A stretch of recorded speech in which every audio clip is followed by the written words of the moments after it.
Hello friends, welcome to Kongu Nila Soru. இன்னைக்கு பார்க்க போற ரெசிபி பிரியாணிக்கு உள்ள சைடு டிஷ் தக்காளி அல்வா ஜாம் தாங்க. ரொம்ப டேஸ்டியா இருக்கும். பிளான் பண்ணிட்டா ஒரு 10 நிமிஷத்துல செஞ்சிரலாம்.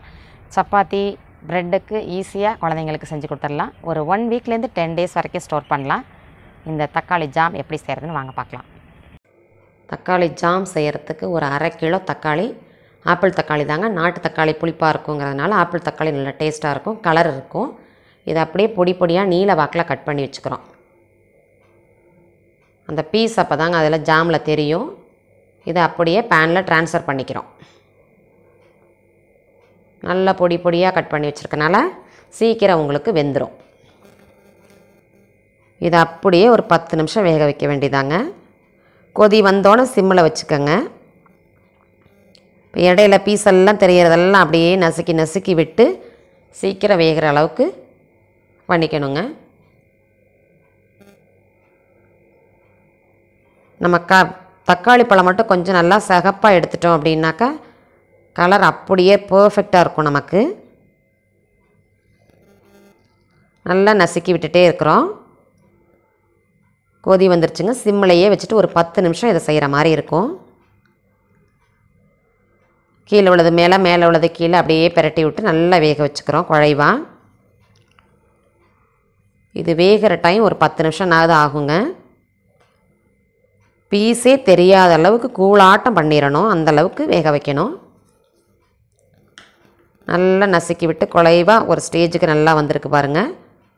இன்னும் ஒரு 2 நிமிஷத்தில் அப்படியே தக்காளியில் உள்ள தண்ணியே இல்லாத அளவுக்கு ட்ரை ஆயிரும். நல்லா வதக்கி விட்டு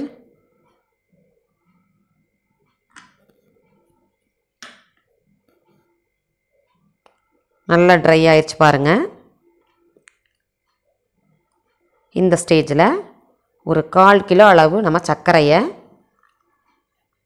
1/2 கிலோ தக்காளிக்கு 1/4 கிலோ சர்க்கரை கரெக்டாக இருக்குங்க. நாட்டு பழமாக இருந்தால் இன்னும் கொஞ்சம் ஜாஸ்தியாக போட்டுக்கலாம். இது 1/4 கிலோ அளவு சரியாக இருக்கும்.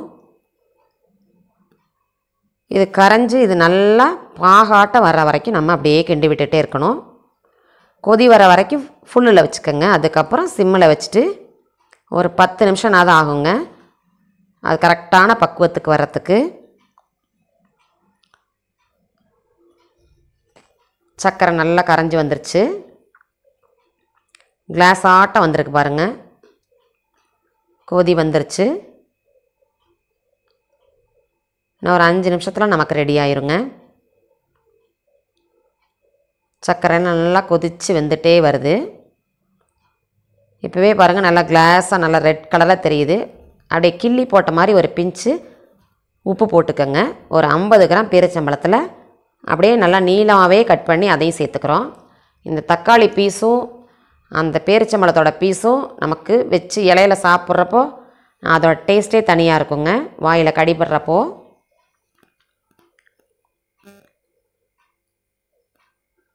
இதுதான் நல்ல ப்ராப்பரான மெத்தட். இது அப்படியே சிம்லையே வச்சு அப்படியே பிரட்டி பிரட்டி சுருளாக கொண்டு வந்துடணும். கரெக்டாக பேனில் ஒட்டாத அளவுக்கு வர்ற வரைக்கும் சிம்லையே வச்சு பிரட்டி பிரட்டி விட்டுட்டே இருக்க வேண்டியதான்.